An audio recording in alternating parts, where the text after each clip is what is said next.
नमस्कार, देवभूमि समाचार में आपका स्वागत है। आपके साथ मैं रीना झा बालियान। खबरों का रुख करेंगे, लेकिन उससे पहले एक नजर डालते हैं इस वक्त की हेडलाइंस पर। आपातकाल के 50 साल पूरे होने पर बीजेपी कर रही कार्यक्रम। इमरजेंसी को लेकर बीजेपी कांग्रेस पर हमलावर। सीएम धामी बोले 1975 में हुई लोकतंत्र की हत्या। उत्तराखंड के 40 आईएएस अधिकारियों ने पहली ज्वाइनिंग वाले गांव को लिया गोद। सुदूरवर्ती गांव के विकास पर रहेगा फोकस, चुटकी ले रहा विपक्ष। रुद्रप्रयाग में हादसे का शिकार हुआ 17 लोगों का परिवार। अलकनंदा नदी में गिरा चालक समेत 20 यात्रियों से भरा वाहन, 3 की मौत, 9 लापता। 11 जुलाई से शुरू होने वाली कांवड़ी यात्रा की तैयारियां तेज। अर्धसैनिक बलों के साथ 3500 से ज्यादा जवान संभालेंगे सुरक्षा व्यवस्था। पुख्ता इंतजामों में जुटा प्रशासन। और चलिए अब बुलेटिन की शुरुआत कर लेते हैं। भारत में आपातकाल के 50 साल पूरे होने पर बीजेपी देश भर के साथ ही उत्तराखंड में भी कार्यक्रम आयोजित कर रही है। इस मौके पर उत्तराखंड दौरे पर पहुंचे केंद्रीय मंत्री भूपेंद्र यादव ने आपातकाल को भारतीय लोकतंत्र और राजनीति का सबसे दुखद और काला अध्याय बताया। उन्होंने कांग्रेस पर निशाना साधते हुए कहा कि 1975 में संविधान के मूल ढांचे पर प्रहार करने का काम कांग्रेस ने किया था, और इसलिए जो आजादी हमको मिली थी उस लोकतंत्र पे सबसे बड़ा हमला 25 जून 1977 को हुआ, जो मार्च 1977 तक 21 महीने तक इस देश में रहा। और इसलिए भारत की पहली आजादी तो 1947 में हुई थी, लेकिन भारत के लोकतंत्र की जो आजादी है ये वास्तव में मार्च 1977 में 21 महीने की भयावह रात समाप्त होने के बाद हुई थी। और इसलिए 25 जून ये इस देश की संविधान हत्या दिवस के रूप में याद किया जाता है। वहीं राजधानी देहरादून में मुख्यमंत्री पुष्कर सिंह धामी ने इमरजेंसी के 50 साल पूरे होने पर आयोजित कार्यक्रम में हिस्सा लिया। इस मौके पर उन्होंने कहा कि आपातकाल के 50 साल ना भूले हैं और ना कभी भूलेंगे।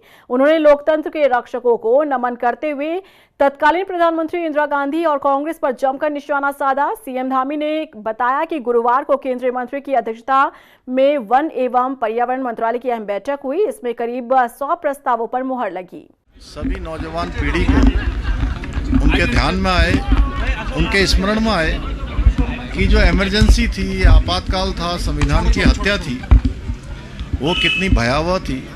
किस प्रकार से लोगों को जेल में ठूसा गया था, किस प्रकार से लोकतंत्र की हत्या की गई थी।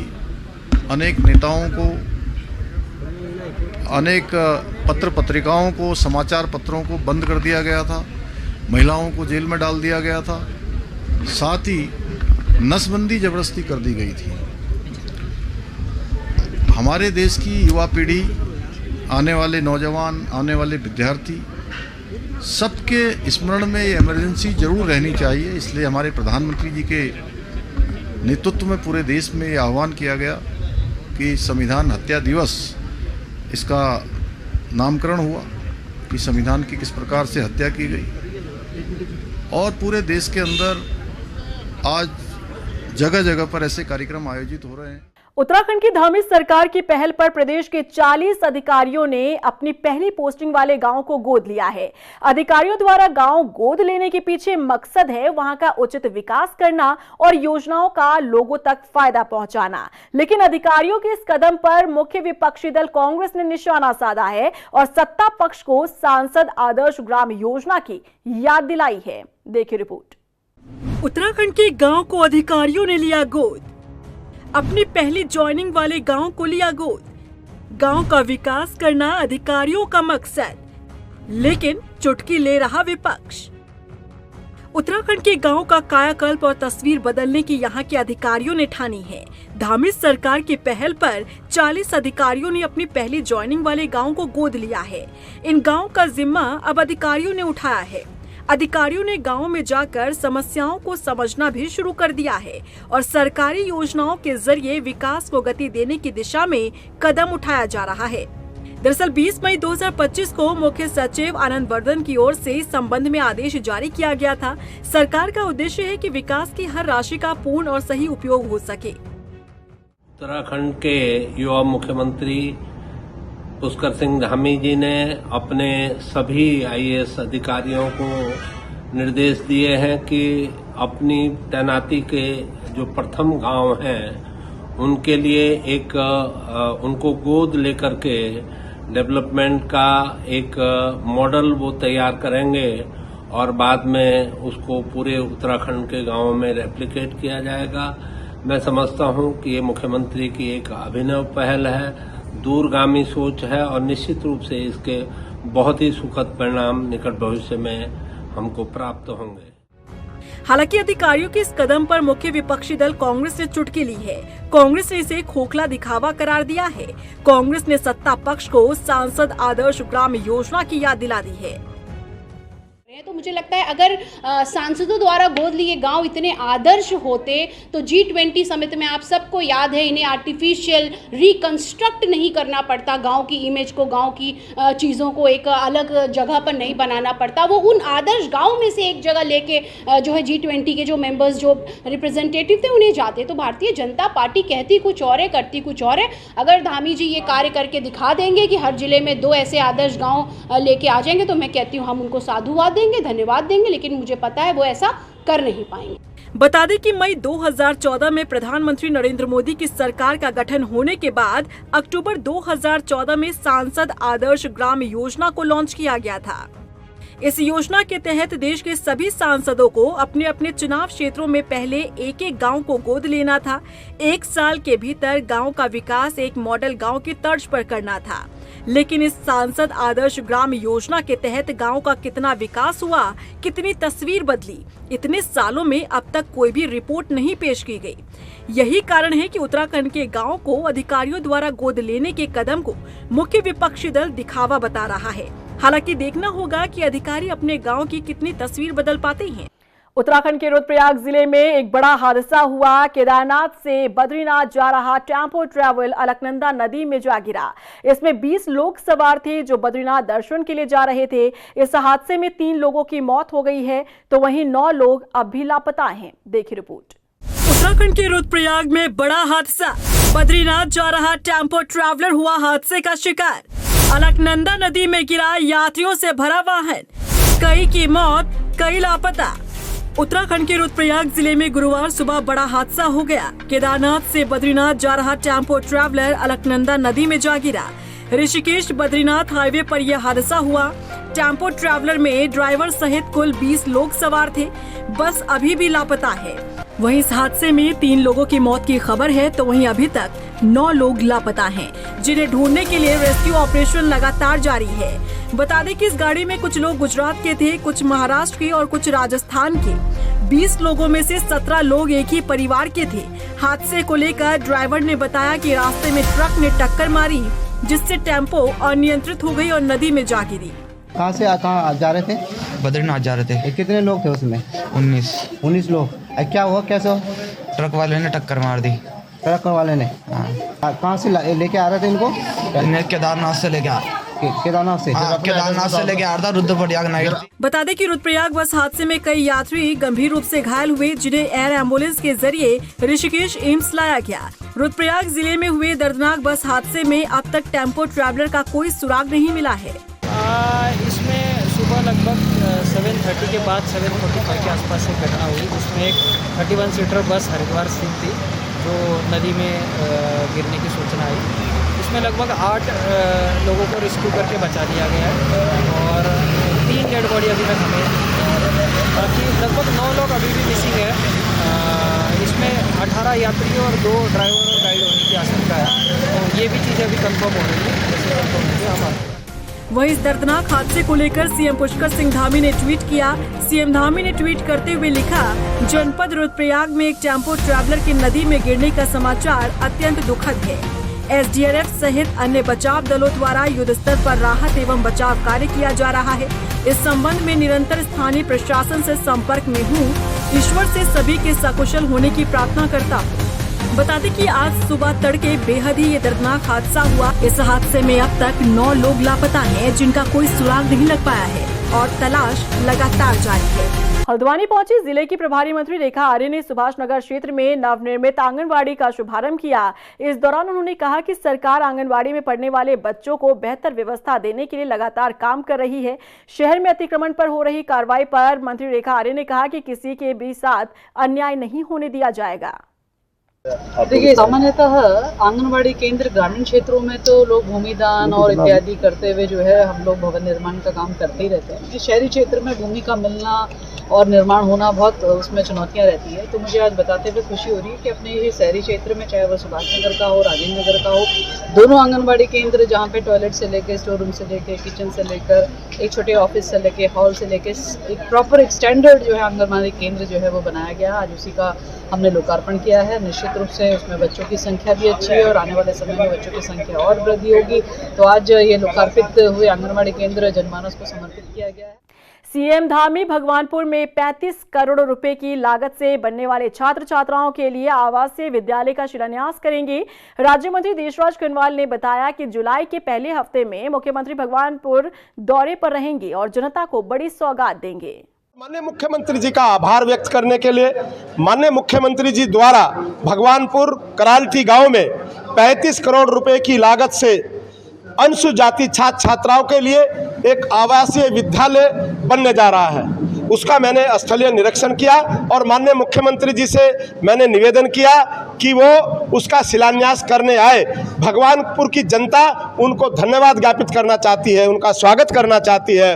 तो माननीय मुख्यमंत्री जी ने जुलाई के फर्स्ट वीक में आने के लिए कहा है कि वो आएंगे और इसका शिलान्यास होगा। राजधानी देहरादून में बनने जा रहे एलिवेटेड रोड से मलिन बस्तियां प्रभावित होने वाली है। ऐसे में अब कांग्रेस ने मलिन बस्तियों के समर्थन में सरकार के खिलाफ अपनी आवाज को मुखर कर दिया। कांग्रेस के प्रदेश उपाध्यक्ष सूर्यकांत धस्माना ने कहा कि सरकार जब तक प्रभावित लोगों के लिए पुनर्वास नीति नहीं लाती, तब तक एलिवेटेड रोड का निर्माण नहीं होने दिया जाएगा। उनके इलेक्ट्रिसिटी बिल, पानी के बिल, इलेक्शन के कार्ड, आधार कार्ड और राशन कार्ड चेक करके उनको वेरीफाई कर रहे हैं कि वो वहाँ रहने वाले हैं या नहीं। हमने कहा कि किसी भी प्रकार की कार्रवाई इनके खिलाफ न करें। अधिकारियों ने आश्वासन दिया है कि अभी कोई कार्रवाई नहीं हो रही है। वेरिफिकेशन के लिए भी हमने कहा है कि उनको पर्याप्त समय और पर्याप्त अवसर दिए जाएं, उस पर भी अधिकारी सहमत हुए हैं। और मलिन बस्तियों के संबंध में हम ये कहना चाहते हैं, हम एक विस्तृत कार्यक्रम दे रहे हैं। एलिवेटेड रोड से प्रभावित होने वाले जो हजारों लोग हैं, 25 किलोमीटर परिक्षेत्र के, उन लोगों से मैं मिलने स्वयं जाऊंगा और उनको ये आश्वासन हमारा है कि बिना पुनर्वास की नीति को लागू किए राज्य में एक भी मलिन बस्ती वाले का घर हम टूटने नहीं देंगे। इन दिनों कांग्रेस की महिला विंग भी बीजेपी नेताओं को लेकर हमलावर है। उत्तराखंड महिला कांग्रेस ने पोस्टर के जरिए बीजेपी पर निशाना साधा है। महिला कांग्रेस ने इस पोस्टर में बीजेपी के पूर्व विधायक सुरेश राठौर की दूसरी शादी का मुद्दा उठाते हुए राज्य में यूसीसी के उल्लंघन का पहला केस बताया। कांग्रेस ने हरिद्वार जेल के अंदर योग दिवस के मौके पर बीजेपी की पूर्व जिला अध्यक्ष अनामिका शर्मा को सम्मानित करने पर भी सवाल उठाए। बता दें कि अनामिका शर्मा वही है जिस पर अपनी बेटी के यौन शोषण कराने का आरोप लगे हैं।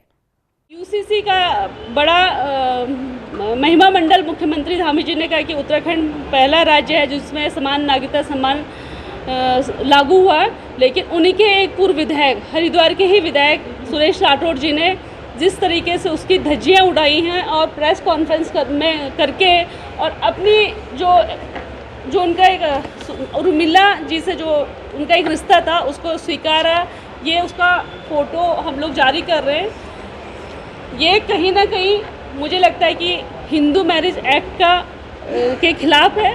साथ साथ ये पूरे समाज को भाजपा एक गलत मैसेज देने का काम करी। जिस तरीके से वो अपनी पत्नी के होते हुए एक दूसरी महिला को अपनी पत्नी का दर्जा दे रहे हैं, वो यूसीसी का भी उल्लंघन है और समाज की जो महिलाएं हैं जो शादी में बिलीव करती है उनके लिए भी गलत है। राजधानी देहरादून में NH74 घोटाले के आरोपी PCS अधिकारी DP सिंह के आवास पर ईडी की छापेमार कार्रवाई हुई। बता दें 2017 में NH74 में करोड़ों रुपए के घोटाले का मामला है। जमीनों को खुर्द-बुर्द करके करोड़ों रुपए की धोखाधड़ी की गई थी, जिसकी जांच चल रही है और जांच के दौरान किसानों को मुआवजा देने के दस्तावेजों के साथ ही बैंकिंग दस्तावेजों को ईडी के अधिकारियों ने खंगाला और सुरक्षा के मद्देनजर पुलिस जवान भी तैनात रहे। उत्तराखंड सरकार के प्रयास से चमोली का रहने वाला राजेश अब सही सलामत अपने घर वापस लौट आया है। पंजाब में 15 सालों से बंधुआ मजदूर की तरह युवक को रखा गया था, जिसका संज्ञान CM धामी ने लिया और आज युवक अपनों के बीच पहुंच चुका है। क्या है ये पूरा मामला, देखिए इस रिपोर्ट में। धामी सरकार का रंग लाया प्रयास। 15 साल बाद मां को मिला अपना बेटा। पंजाब में युवक को बनाया गया था बंधुआ मजदूर। अपने घर चमोली वापस लौटा राजेश।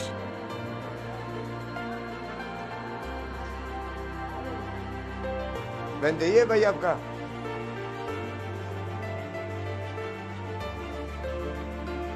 ये तस्वीर देखकर हर कोई भावुक हो जाए। माँ की नम आंखें और अपने बेटे को दुलारते हाथ। 15 सालों से इस माँ को अपने बेटे का इंतजार था। माँ दिन रात अपने बेटे का इंतजार करती रही, लेकिन आखिर वो दिन आ ही गया जब माँ को अपना बेटा मिल गया। और ये मुमकिन हो पाया उत्तराखंड की धामी सरकार के प्रयासों के कारण। दरअसल चमोली जनपद के कौम गांव निवासी राजेश के पंजाब में उत्पीड़न के मामले का मुख्यमंत्री पुष्कर सिंह धामी ने खुद संज्ञान लिया था। हाल ही में राजेश नाम के इस युवक का पंजाब की एक सामाजिक संस्था के कार्यकर्ताओं के साथ बातचीत करने का वीडियो वायरल हुआ, जिसमें उसने अपना घर चमोली बताया था। साथ ही उसने बताया कि वो सालों से तबेले में काम कर रहा है, जहां मालिक की ओर से उसका उत्पीड़न किया जा रहा है, जिसका संज्ञान लेते हुए मुख्यमंत्री पुष्कर सिंह धामी के निर्देश पर जिला प्रशासन ने मामले में कार्रवाई की। उन्होंने मामले में चमोली के जिला अधिकारी संदीप तिवारी को युवक के परिजनों से संपर्क कर हर संभव मदद के निर्देश दिए। आज सोशल मीडिया में एक वीडियो प्रसारित हो रहा है, जिसमें नारायणबगड़ चमोली के एक युवक का उल्लेख हो रहा है, राजेश कुमार का, जो कि पंजाब के तरन तारण जिले में है, और जिसमें अवगत कराया जा रहा है कि राजेश को बंधुआ मजदूर के तौर पे रखा गया है। तो आज माननीय मुख्यमंत्री जी ने उस वीडियो का संज्ञान लेके मुझे दूरभाष पर निर्देश दिए थे। उसके पश्चात उनके परिवार वालों से संपर्क किया गया, जो कि अभी पंजाब में ही हैं, और जिला प्रशासन तरन तारण से वार्ता हुई। राजेश को सकुशल थाने में लाया गया है और जो कल्प्रिट हैं उनके अगेंस्ट प्राथमिकी दर्ज की जा रही है। बता दें कि चमोली के रहने वाले राजेश का जब वीडियो सोशल मीडिया पर वायरल हुआ, तब बीजेपी सांसद अनिल बलूनी ने भी इस वीडियो को शेयर करते हुए कार्रवाई का आश्वासन दिया था। और आज धामी सरकार की कोशिशों का ही नतीजा है कि चमोली का रहने वाला राजेश नाम का ये युवक अपनों के बीच अपने घर पहुंच चुका है। सालों बाद अपने बेटे को देखकर मां की आंखें भी छलक उठी। 11 जुलाई से प्रदेश में कांवड़ यात्रा शुरू होने जा रही है और ऐसे में पुलिस प्रशासन ने सुरक्षा इंतजामों की कमान संभाल ली है। इस बार 3500 से ज्यादा जवान कांवड़ मेले की सुरक्षा व्यवस्था संभालेंगे। साथ ही पैरामिलिट्री की 20 कंपनियों की मांग भी की गई है। मेले में किसी भी तरह से आतंकी घटना ना हो, इसके लिए केंद्र सरकार से 5 बम स्क्वाड और डॉग स्क्वाड की डिमांड भी रखी गई है। कांवड़ का हमारी पुलिस बंदोबस्त पूरा रहेगा और वहाँ पे भी हमारा जो एंटी ड्रग्स का जो ANTF है वो सक्रिय रहेगा और ये जो भी इसमें इन्वॉल्व होते हैं उनके खिलाफ मैदानी कार्रवाई हम करेंगे। और इसी के साथ फिलहाल इस बुलेटिन में बस इतना ही, लेकिन चलते चलते एक नजर डालते इस वक्त की हेडलाइंस पर। आपातकाल के 50 साल पूरे होने पर बीजेपी कर रही कार्यक्रम। इमरजेंसी को लेकर बीजेपी कांग्रेस पर हमलावर। CM धामी बोले 1975 में हुई लोकतंत्र की हत्या। उत्तराखंड के 40 IAS अधिकारियों ने पहली ज्वाइनिंग वाले गांव को लिया गोद। सुदूरवर्ती गांव के विकास पर रहेगा फोकस, चुटकी ले रहा विपक्ष। रुद्रप्रयाग में हादसे का शिकार हुआ 17 लोगों का परिवार। अलकनंदा नदी में गिरा चालक समेत 20 यात्रियों से भरा वाहन, 3 की मौत, 9 लापता। 11 जुलाई से शुरू होने वाली कांवड़ यात्रा की तैयारियां तेज। अर्धसैनिक बलों के साथ 3500 से ज्यादा जवान संभालेंगे सुरक्षा व्यवस्था। पुख्ता इंतजामों में जुटा प्रशासन।